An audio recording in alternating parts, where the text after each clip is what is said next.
What is the scariest theory known to man? The dual consciousness theory disturbed me when I read about it.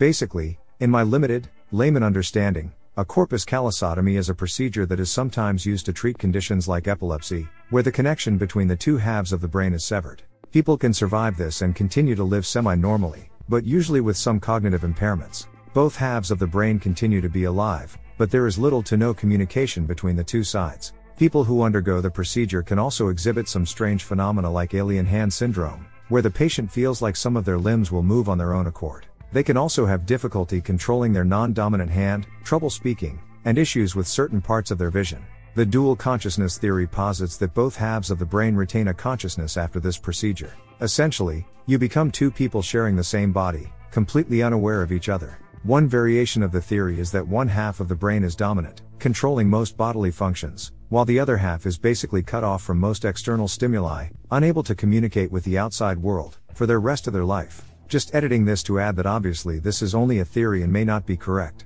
Also, even with the concerns around the operation, I can totally understand parents choosing this for their kids. Epilepsy can be a debilitating disease and this could be the only option. My sister had epilepsy, and thankfully she got over it with medication, but it is brutal. Not everyone who has this operation has the side effects that I described, many of them lead normal lives. I'm not disturbed by people who have had this operation, just by the implications the theory could have for consciousness in general.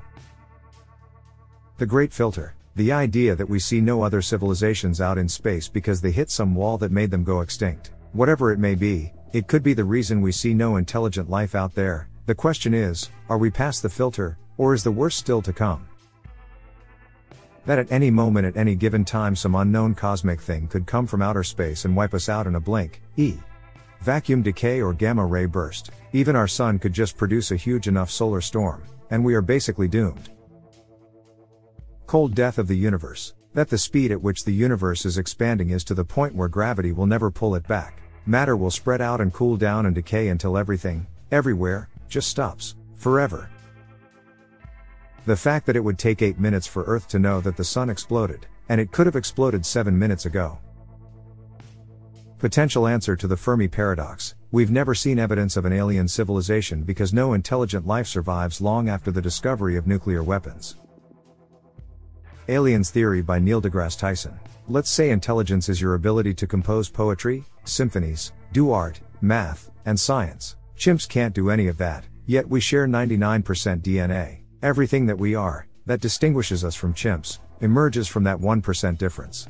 Imagine a life form whose brainpower is 2 hours as ours is to a chimpanzee's. To such a species, our highest mental achievements would be trivial. Their toddlers, instead of learning their ABCs on Sesame Street, would learn multivariable calculus on Boolean Boulevard. Our most complex theorems, our deepest philosophies, the cherished works of our most creative artists, would be projects their school kids bring home for mom and dad to display on the refrigerator door. Scary. Once we develop virtual reality that is indistinguishable from our own, which it seems we are well on the way to achieving, the question becomes, how do we know that it didn't happen already? The theory of proton decay, where every single bit of baryonic matter will eventually just spontaneously dissolve into radiation and fundamental particles, guaranteeing that there will be no survivors at the end of the universe is, yeah, terrible. Not really a theory, but being the oldest person alive. There's just something so chilling about the fact that literally every human that existed at the time of her birth is now dead, except for her. She's the last of the human race in her snapshot of time. That a more stable form of vacuum exists, and if it did, we would collapse into it. It could be headed towards us now, and we literally would never know it's coming. All these theories are concerning, but most of them would kill us immediately without us noticing, and that's fine. Realizing we're going to die as a civilization in a matter of hours/days is what freaks me out the most. That our consciousness doesn't actually direct our actions, but just makes up stories to explain our actions to itself. Consciousness might not even be useful to our evolution. It could just be a weird phenomenon that came about as our brains became more complex and developed more self-monitoring systems.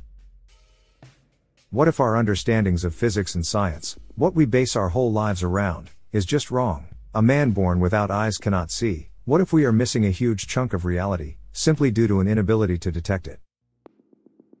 False vacuum decay. In quantum field theory, a false vacuum is a hypothetical vacuum that is stable, but not in the most stable state possible. It is metastable. It may last for a very long time in that state, but could eventually decay to the more stable state, an event known as false vacuum decay. The most common suggestion of how such a decay might happen in our universe is called bubble nucleation. If a small region of the universe by chance reached a more stable vacuum, this bubble, also called bounce, would spread. Just the concept of infinity/eternity. Regardless of who's correct about what happens when you die, it's terrifying. Either the lights go out for good and your consciousness is lost forever, or the afterlife is a never-ending Groundhog's Day scenario. Gives me anxiety sometimes if I think too deep about it. I had a breakdown in Sunday school some 20-odd years ago about it, and the deacon told me that heaven was so amazing and perfect that eternity was a blessing. I didn't buy it. Having it all end is immensely frightening, having it never end seems worse. The inevitable heat death of the universe is a harrowing topic. Essentially, the energy of the known universe is finite and will eventually deplete completely, leaving space as we know it dark, cold, and inert forever. It's difficult to grapple with. The universal common ancestor theory, that all life evolved from a single cell 3.5 billion years ago. Think about the infinity of generations of beings fighting to survive, only for you to read this comment that we're all just one big family killing each other for 3.5 billion years and counting. If you try too hard to imagine another dimension, the moment you finally manage to imagine and see that dimension, you can never go back to a 3D. The dark forest theory, that there are lots of other advanced civilizations out there in space, but they're concealing their presence because they know how suicidally dangerous it is to be broadcasting your planet's location out to the universe. I heard on another thread about what would be the scariest thing found at the bottom of Mariana's Trench, and someone said the top of a skyscraper. The theory that F's with me the most is that space is infinite. I can't wrap my head around the idea of something having no boundary or end, and it creeps me out that it's possible. Quantum immortality. If correct, it guarantees that you will never die. It guarantees nothing else.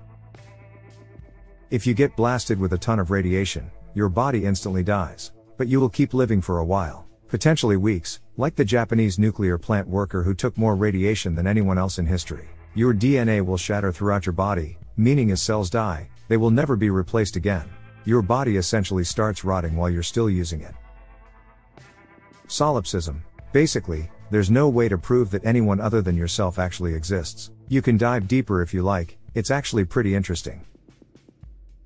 Eternal recurrence suggests that this universe will be reborn again over and over endlessly, and so we will also be forced to relive the same life just as many times. Take a moment to consider your odds of being here, now, with infinite time before and after you.